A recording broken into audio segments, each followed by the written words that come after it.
nano belo koboko na secteur ya droit Congolais zolinga intervenir balingi baloba eloko moko na secteur ya aviation Congolais zolinga pesa cours eloko ya maîtriser na hydrocarbure Congolais zolinga pesa cours na hydrocarbure eloko yoye azo maîtriser donc Congolais ali mais ce qui connaît tout mais en réalité il ne connaît absolument rien. Oh, il est prêt à se préparer à quitter pour accompagner le pouvoir. Mais nous quoi ça? Quand on compte l'école du parti, ils vont compter pas plus de 100 personnes. Pas plus de 100 personnes dans l'école du parti. Mais nous avons battu en Guadeloupe. Nous avons dit donc le chef de l'État, Félix Antoine Tshisekedi, c'est un génie. Là, nous avons trouvé que M. Paul Kagame, Aza doux, Aza sage, Aza intelligent, Alobakate. Mais Félix, ça y est, à la son vraie nature, il y a Kagame. Donc Félix, à la faut que Kagame Aza Kizengi, Kagame Aza Mouibi, Kagame aza lukuta, Kagame aza na ba perte mémoire Tshisekedi. Kagame akomi loba koleka sankura de coupe parce que sankara de coupe. Quand Kabila nous fait clair de nominer M. Joseph Kabila, qui recteur de l'université ya Kara. Mais nous avons dit que Kara Tshisekedi a joué à commissaire biloba. Non seulement biloba, bitlalala, bitambola.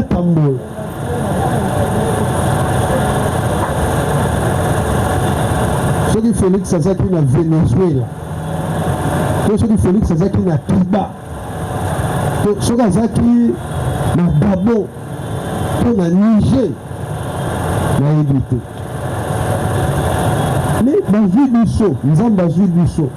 Après, si nous sommes un génie comme Félix, mais quand on vit pandémie, toujours j'ai le coup là et l'autre tamba.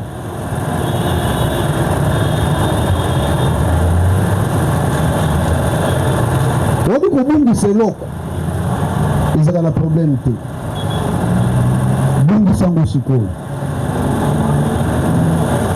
Là, Félix Alongwa. Problème est que c'est Félix Alongwa. Oui, beaucoup la Alongwa. Donc, il y a une valeur.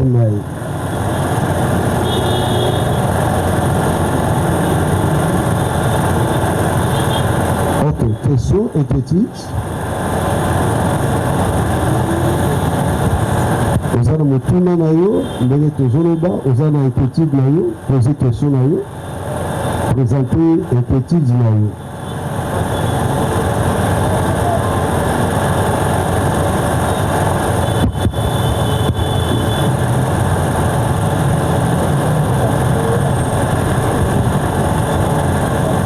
Merci président.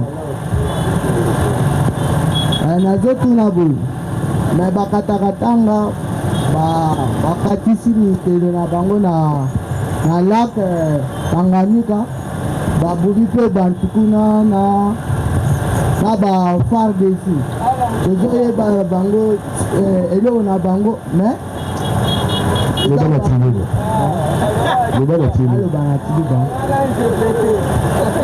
président na yoke information ke bakatakatanga baza na lobby la personne générale le bana tini ba poye ba ko s'exprimer na idée za nango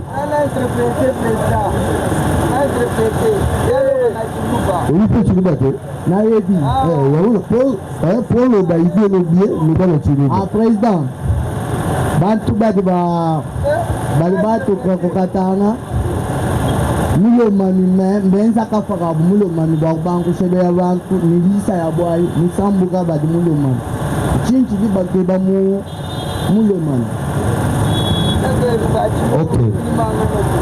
Je pense que cette interprétation, parce que chaque fois ceux qui eloko mabe esalami na Congo ndenge tobi le monsieur qui connaît tout bazangaka te réseaux sociaux epelaka moto eza tentative oyo bango batentaki na bukama na olomami bakupe rai bakotente par tel moyen bakodébulone rai na bamateriele mosusu oyo ya chute katende etikalaki mais déjà information esi etambolaki ntango babimi na bakristi na bango tout ça armée aye koaffronte bango ake wapi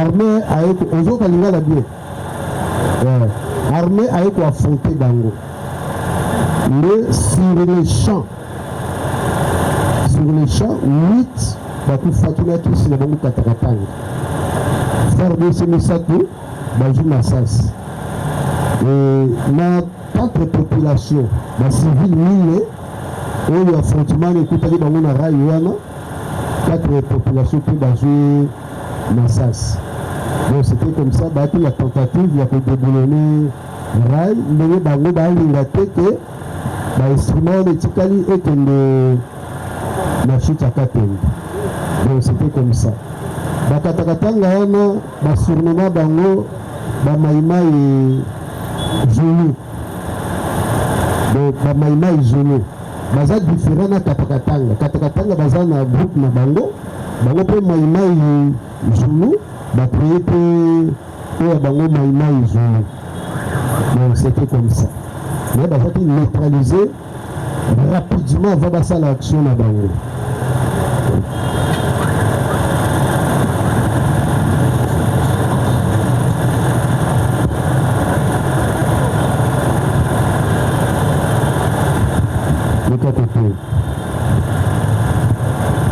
merci président mpona kopesa ngai maloba ekitiki na ngai eza ke natuna yo mituna tozalaka na combien de langue nationale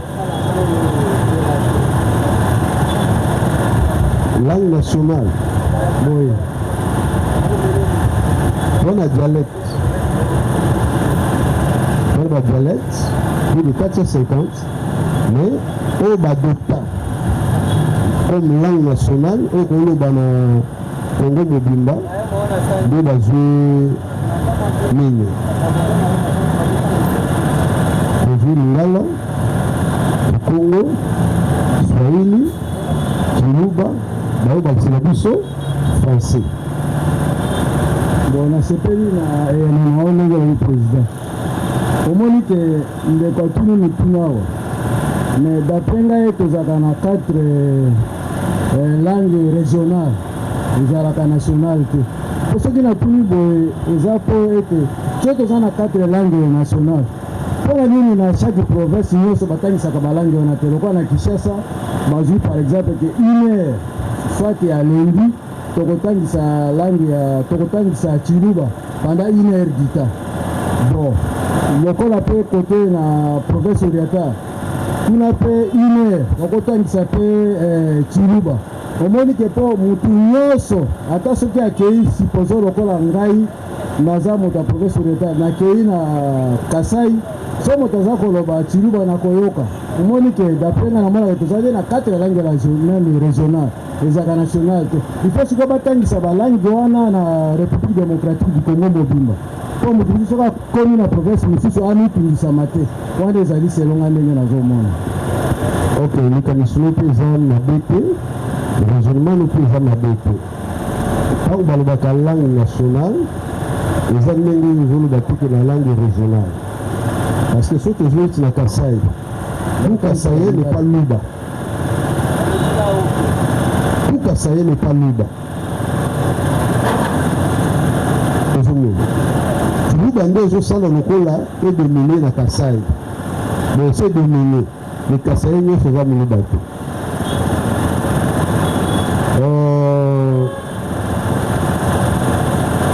ntango baloba langue nationale ça c'est-à-dire pour ça la référence la communication. Par exemple, nous avons la chaîne nationale RTNC. On peut cette information na lingala. Nous avons choqué. Nous avons besoin quoi cause en Congo central, avec un ndambo lingala. Nous sommes cause à la kinomo cause à cause à la na Chimbulu, avec lingala na sensual. Même peu. Nous avons à cause à la Équateur, avec information na Chiluba et à l'Andiango. Mongo Mongo pe à cause à la séditive avec la lingala avec information donc à se retrouver. Mais la idéologie na yo, ils appellent idéologie à bien. Que le programme d'éducation na biso, pour l'enseignement na biso, batandisaka minokwana na ebite olenga na premier primaire deuxième primaire na troisième primaire na boso kurango toza kotanga kikongo Chiluba na Swahili toza kotanga yango mais toza kotanga yango semaine moko totangi Kikongo, semaine moko totangi Chiluba, semaine moko totangi Swahili. Nasepeli mingi président na ya. Le programme ngo ne dit que sur les alaka katino, les alaka. Ilongwa 2004 programme ngo ilongwa. Donc problème est en responsabilité la ministre de l'Éducation nationale. Merci président nasepeli na ndenge lobi. Ndenge RTNC pesa kabisa information à langue nyonso nde système na pe ministère de l'éducation nationale asala ngo pona province nyonso. OK. Parce que le de mabango mettre initiative. Donc bango ba la pouvoir mais ba initiative les akaté. Nde tomba ki ministre de la culture. Or éducation nationale nous t'apesa bango programme ya ministre de la culture. Le ministre de la Culture après sa philosophie, la idéologie, le système éducatif à partir du ministre de la Culture. Donc, sur le ministre de la Culture, il y a sa culture, il y a des gens qui ont été dans le martyr, la plupart des bâtiments qui ont sa culture, ils ont combine. Or, combine les gens dans la culture. Culture, ils ont idéologie mobile. Culture est en science mobile. Culture est en vaste. Donc merci pour la contribution. Je dis que Baolanda, le ministre de l'Éducation nationale, a un programme, il y a 4 langues nationales, a comme un vrai programme de l'éducation nationale. Ok, question et petite. J'ai toujours eu des questions à me poser par rapport à la vision de l'UDPS. Du coup, ma question aura 2 volets. Le premier volet va concerner un autre cadre et le deuxième volet, ça sera plus dans le fond de la question. Le premier volet de ma question concerne les services de renseignement. Je voudrais savoir, les services comme l'ANR sont contrôlés par qui? Les gens ont souvent tendance à penser que les services de l'ANR sont incontrôlables. Le pouvoir en place ne contrôle pas les services de l'ANR. On a souvent tendance à retrouver des gens qui sont condamnés, détenus dans des prisons par les services de renseignement, souvent pour avoir commis des infractions de droit commun. Sachant que les droits communs ne sont pas poursuivis par l'ANR. Il y a d'autres services judiciaires qui sont spécialisés dans ces domaines. Parce que je suis en aide de droit, c'est un peu une matière que je maîtrise. Le deuxième volet plutôt de ma question, c'est sur le fond de l'UDPS. Nous savons bien que c'est parti c'est un peu l'un des plus grands partis du Congo, pour ne pas dire le plus grand. On a mené un combat, un très grand combat pendant de longues années, et maintenant nous sommes au pouvoir. Alors moi je voudrais savoir, est-ce que le combat est terminé? Est-ce qu'il y a encore une raison, des raisons de l'UDPS aujourd'hui pour accomplir encore quoi? Parce que nous avons le pouvoir. J'espère que j'ai été assez un peu clair. Ok, Babi motuna na ye eza na deux volets. Volet ya liboso na idéologie ya biso ya UDPS. Pourquoi tu as le pouvoir? Est-ce que combat na biso? Et si surtout wana est-ce que population eloko nini akokozela lisusu epa na biso UDPS? Yani dans le service ya ANR nani akontrolaka yango? Apparemment lokola service yango eza ekontrole na façon na bango ya travail ndenge bazokangelaka bato selo bango baza korespecte même badroit public te ndenge balingaka yeba juste qui contrôle l'ANR. Donc synthèse asali na deux préoccupations na ye yango wana tobandinani na ANR. Aucun service de renseignement dans le monde des angles de dérapage. Aucun service. Aucun. Même aux États-Unis d'Amérique, même en Russie, dérapage, ils ont la date. Mais la vision, il y a papa Mokonzi à l'école. Allez, dans service non seulement un renseignement militaire, mais à la modèle.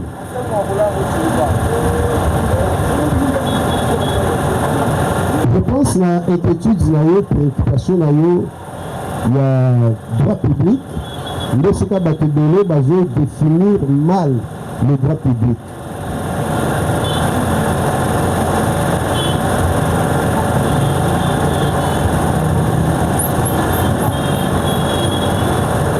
Chaque individu, a un droit, mais il a aussi ses devoirs.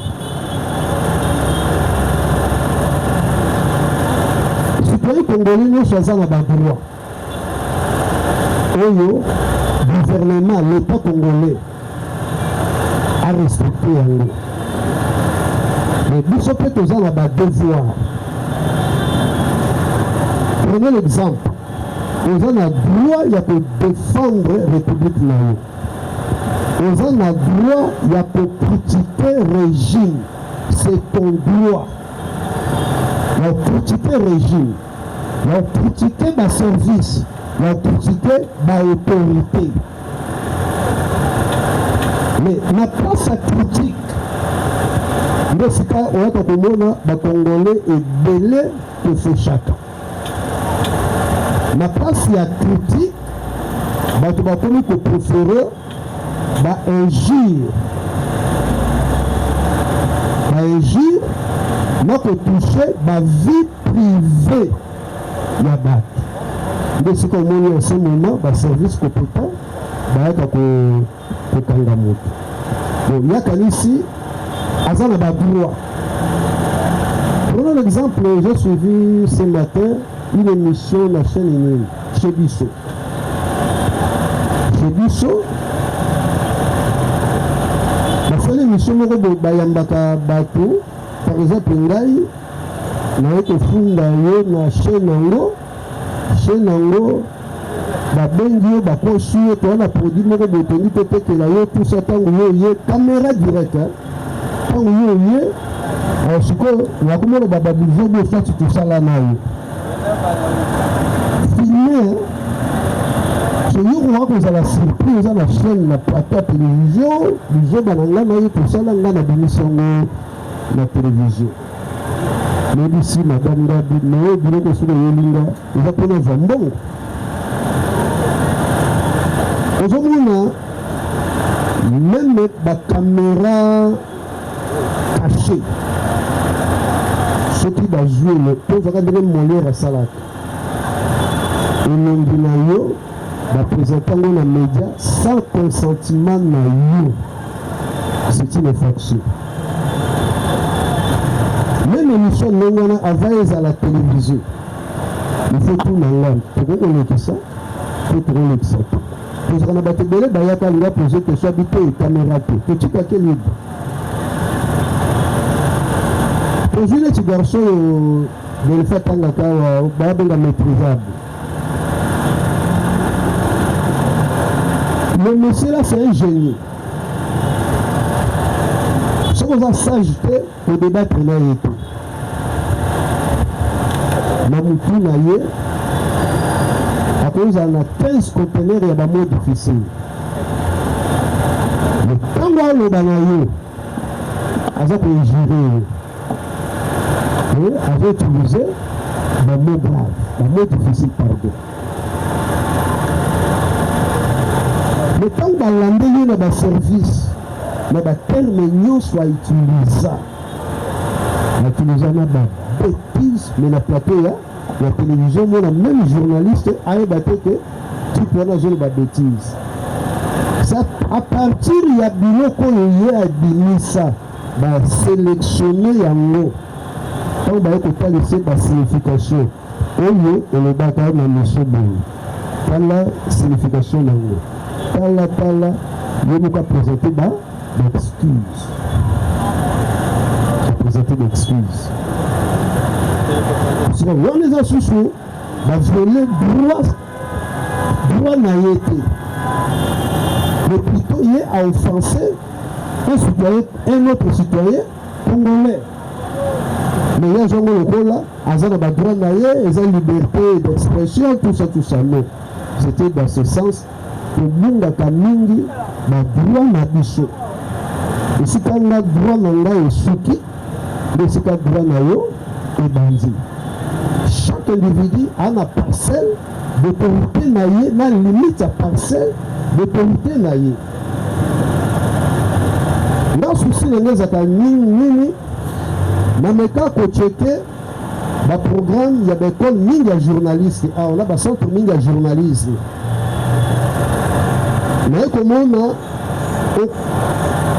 quel centre basé dans le programme, il y a pour former des communicologues. Aucun centre va former des communicologues.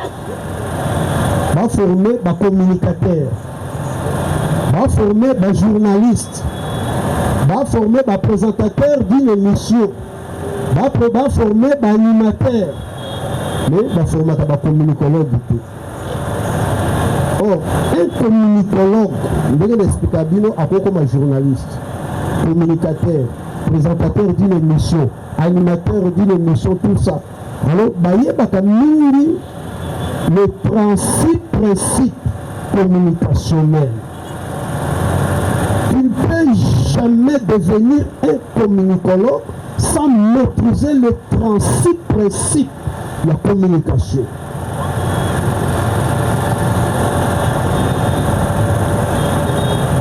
Pourtant, il y a des Français, il y a des la télévision, ils pensent que, à comme il y a le plus que le service de la sécurité. Donc, il déborde trop la communication. Il déborde trop la communication. Même le Parlement debout, il déborde trop la communication. Là, la rigueur, maintenant, ce n'est pas d'un fait. Ce qu'on comprend, c'est que c'est un inaï. Oh, il y a un langage qui se tenir en l'air à cause joyeux. Le service de renseignement va être joyeux. Et nous, on va le lobby, on va le lobby comme un lame. Bientôt, là, on va transférer 11 communicateurs entre guillemets Mandolo. Là, quand la bureau va utiliser les réseaux sociaux. C'est-à-dire, nous, Bakanisaka, Azan a droit. Or, comme le droit n'a eu, et comme il offensait droit à Moulinga, ça devient maintenant une infraction. Prenez l'exemple de l'autre, vous avez du progrès, vous avez besoin de l'information. On va déranger. C'est déjà une infraction. Là, c'est une liberté. Et comme une infraction. Pour actes opposés, et comme déranger, tout, et belé, ça devient maintenant une infraction. Pour y avoir une préoccupation, non, monsieur le nom, c'est qui? Monsieur Comment s'écrit encore? Ephraïm, ce n'est pas ton nom. Lutumba. Lufuma. Ah, Lufuma, mais c'est Lufuma. Nous sommes des Congolais. Les Ephraïm, les Moïse, les Jean-Paul, c'est pas de notre théologie. Nous sommes des Congolais, nous sommes des Lutumba, des Lutuma, des Kassongo, des Nzuzi, tout ça, des Tissanda. Pour le service, il y a renseignement, vous avez raison. Dès que nous sommes au pouvoir, et partis au pouvoir, pour côté la bangote. Mais souhait Nabiso, les alliés va fonctionner selon vision du chef de l'État. Les alliés base à la professionnelle. Par rapport à Obango Baosal. Donc Obango Baosal là, les alliés là, bazo travailler na ennemi. Pour salir régime Nabiso, va salir peut-être Mokonzi, na école. Là vous avez totalement raison. Mais dans la règle, le principe, il y a renseignement. Je dis qu'il y a un côté renseignement dans Bichot. Nous avons 7 sur 10. Ils ont joué un rôle dans Bango, ma B. Or, nous avons joué un rôle dans Bango, ma B. Nous, en tant que communicologue, non seulement communicologue, criminologue, namonaka bazali de mèche na ennemi. Soki régime moko balingi bakosango batilisaka baservice wana bakomopose baacte moko imaginable, baacte moko imaginable même na kati ya zamba bakosala yango te. Donc service de biso biloko basala bango nyonso te, mais 80% baza de mèche na ennemi. Là aussi j'en profite de l'occasion nakobisa tata mokonzi ekolo à contrôler, à surveiller bango de près. Bazosala mosala mpo basure te, mais bazosala mosala mpo population aboya ye. Arrestation ya bopposant, oui, mais la façon en a tout. Arrestation, il y a des opposants. Nous ne soutenons pas les opposants, mais façon dont le service est pour procéder à l'arrestation dans Bango. Nous sommes quelque part pour condamner. Mais pour pousser les opposants, il va manquer respect de la République. Dénonciation, mais injure, c'est deux choses différentes. Tout ça comme la dénonciation, mais je ne peux en aucun cas injurer une autorité établie par l'État. Donc, pour une responsabilité à partager, ma bicho, ma service à renseignement. Vous allez être patriote, pour tout ça le sentiment. Ma service à renseignement, ça la pour la République, mais ça la pour la chef de l'État. Nous sommes prêts à travailler pour la République, mais pour travailler pour la fatigue. Ce que vous travailler pour la présidente de la République, et maintenant, nous sommes le fanatisme. Le fanatisme, quand ça peut être sur l'ignorance. L'ignorance, c'est ça la chic à régime, et ça là. Donc, pose à la réflexion, là, biso, là, le service, nous sommes compétents, il y a renseignement. Donc, c'est ça, mais. Voilà pourquoi on a besoin de les mêmes condomini, avec ça la destructure au niveau de la présidence, à ça le Conseil national de sécurité, avec ça la Conseil national de cyberdéfense. Pour la corriger, derrière il y a un renseignement militaire. Donc ça va bien, monsieur, au Kéndékouman, dans le développement des jeunes, bazar, baptême numéro là. Nous, monsieur, pour le bango la caméra, nous allons discuter ça en privé. S'il y aura d'autres questions encore que vous avez retenues dans votre cas pour poser, vous serez en ce moment libre de poser toutes vos questions. Okay. Deuxième question de l'IDPS. Ok. IDPS, c'est aussi multipé. même na hymne ya parti toyembaka IDPS 23. Donc eza action moko continuelle. Quand on a IDPS 23, vision la biso ezaki mpe ke tozwa kaka pouvoir nde tovaincre te. Idéologie na philosophie ya IDPS il faut impliquer la vision na biso, d'abord respect en soi. Et respect en soi, démocratie wana, respect à être humain, ya ndeko na yo mutu, respect ya mutu nyonso. Koyeba limite ya parcelle d'autorité na yo, koyeba droit na yo, et puis koyeba devoir na yo. Soki mutu nyonso ayebi droit na ye na devoir na ye, mais d'abord on a fait trop vite. D'abord, idéologie na biso iyo ozo na biso na unité. Muluba te, Mukongo te, Mulala te, Mumbunda te, tout ça, Mongo te, Kachoko te. Biso nyonso eza motu moko, sans discrimination. Soki tokomi moko nde komema biso na doyo na démocratie na respect mutuel. Pauvre, riche, tout ça. Pourquoi toza uni omemi biso na respect mutuel na démocratie. Or na démocratie oyo ndenge tolobi eza na badroit na badevoir. Alors soki tobandi respecte badroit na badevoir ya motu nyonso, azala mwana azala mokolo, parce que la plupart ya bato bakanisaka surtout biso babantu tokasa soko boti mwana aza na droit te, mwana aza na droit te, mwana azaka na droit na ye mais aza mpe na devoir. Babantu tokanisaka soko oza chef oza kaka na badroit mais ozaka na badevoir te. Non, bato nyonso okamba baza lokola babeti. Non, bon awa toana respect ya être humain nde tobengi démocratie.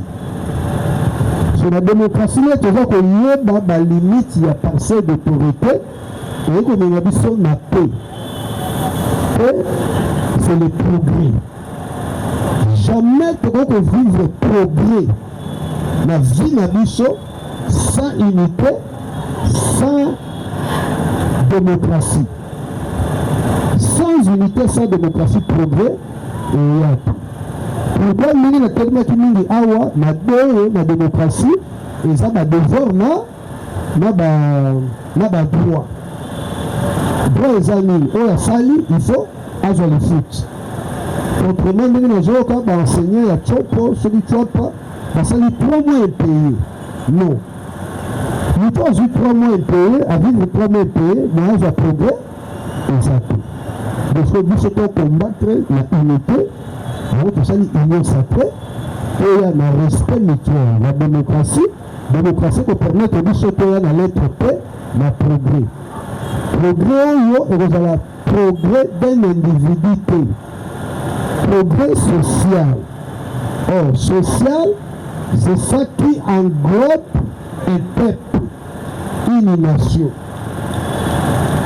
Ndenge bato mosusu bakasaka social et c'est limité na denrées alimentaires soso loso dondo kwanga oyo abongisa na social te.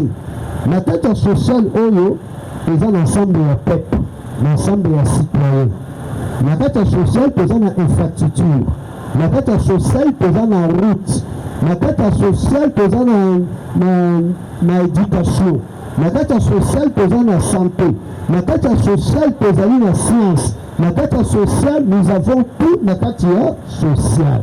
Mais soki oyo iyolo na doyo na peyo ezali te eso eya te. Je pense que ça lutte na biso ngwana nanu pour réussir mission na biso te. Toza na présidence mais biloko oyo nini notre réussir en été. Donc, l'outil continue. Donc, toujours dans une partie IDPS 23. Donc, c'est ça. Vous avez des prédications? Non, je pense que vous avez répondu à toutes mes préoccupations. Je suis satisfait de toutes vos réponses. Si je pouvais ajouter ma petite contribution, je dirais que l'UDPS, le parti... Venez devant. On va savoir la caméra. Ah, ok, ça va. Je dirais que nous, les membres de l'UDPS, nous ne faisons pas assez d'efforts. Vous êtes de l'UDPS? Je vais dire mentalement, oui. Mentalement. Mais pas officiellement. Je n'ai pas encore rien signé sur l'UDPS. Je dirais que nous ne faisons pas beaucoup d'efforts. On fait souvent une grave erreur. On pense que le combat appartient au président. Le combat n'appartient pas au président. Le combat nous appartient à nous.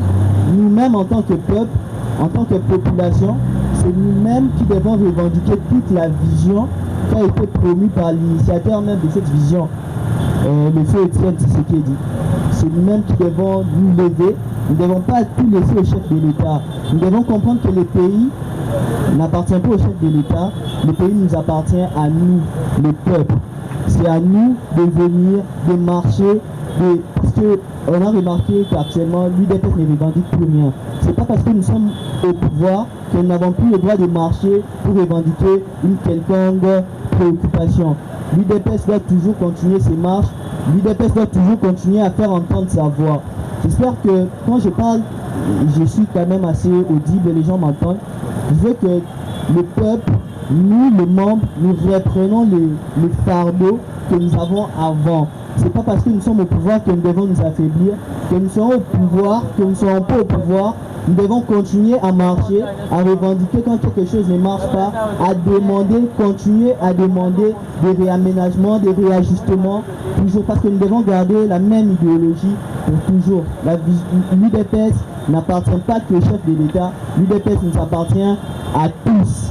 J'espère que je me suis quand même fait comprendre. Ok, ça va, vous pouvez quand même l'encourager par vos acclamations. Ok. Vous résidez dans quelle commune? Mimba Salongo. Mimba Salongo, oh là là. Ouais, je croyais que vous êtes ici. Moi, je suis étudiant à l'UPC, en aile de droit. Ok. Mimba Salongo. Vous avez pris le contact téléphonique? Je vais laisser mon contact. Vous avez laissé votre contact? Oui. Mais prenez aussi mes mains. D'accord? Oui. Ça va. Nous sommes contents de vous. Continuez comme vous le faites. Un jour, la République aura besoin de vous. Nous aurons besoin de tels jeunes, de pareils jeunes. Et je vous encourage. Et vous aurez toute ma bénédiction. Okay. Voilà. Je pense que mon rubrique, il y a des questions inquiétudes. Pour ce qu'on peut continuer l'information à Bissou. Ça va ou bien il y a quelques préoccupations.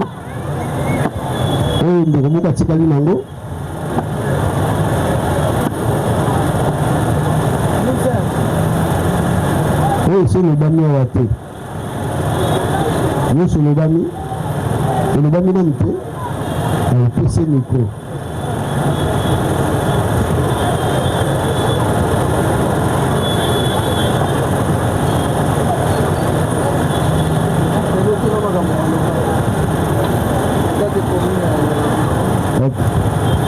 Ok, merci président. Na lina tuna kaka mpona makambo oyo ezocircule na réseaux sociaux. Tolandaki ministre ya budget Adolphe Muzik alobaki ke non babongisi 5 milliards mpona armée. Mais tokolanda ya Patrick Moya soki eza intelligence artificielle ou bien quoi oyo azoloba ke non toza mpe mpona dialogue yango esalaka na Kinshasa eske ezala solo bien quoi. Koto mosusu alobi toza mpe mpona guerre, koto mosusu alobi toza mpe mpona dialogue mais esalaka na Kinshasa. Contradictoire wana okoko explike nga balobi banyoko mokoti Russie na Ukraine baza na guerre mais bapréparé dialogue na Turquie. mais baza na guerre mais bapréparer dialogue na Turquie. C'est-à-dire dialogue epekisi te tobunda mais tokosala dialogue soki makambo tosolo na dialogue esimbi ale na biso tobisi FARDC botique bango mpe kuna babisi bato na bango botique mais tant que na tokoti dialogue te tobana obunda kaka epekisi biso te tobeta lisolo ya dialogue atako toza na bitumba. Ministre Muyaya aza na réseau ya asali référence na voyage à chef de l'état na Angola ndenge Lorenzo alingi amema biso na dialogue yango ye asala légion na masolo wana. Muyaya mpe alobi selo Paul Kagame alobaki ye abondola motu te mpo ya vivre soki bitumba tokei soki aganye soki aperdre yango batunaki mozitu yabi bon biso mpo soki Paul Kagame alingi bitumba nous sommes prêts d'ailleurs tosi tomobilize 5 milliards de dollars américains pour la armée soki bitumba tokita na bitumba so na question ya bajournaliste batunaki mozitu yo lingaka répondre ni tobanga Kagame yango yalingi bitumba toke bitumba totole babenga dialogue so mpe esengi tokende dialogue toke dialogue me na bitumba kuna na champ de bataille tozobunda ndenge Russie na Ukraine bazosala. Donc c'est comme ça basali contradiction te. Ok samedi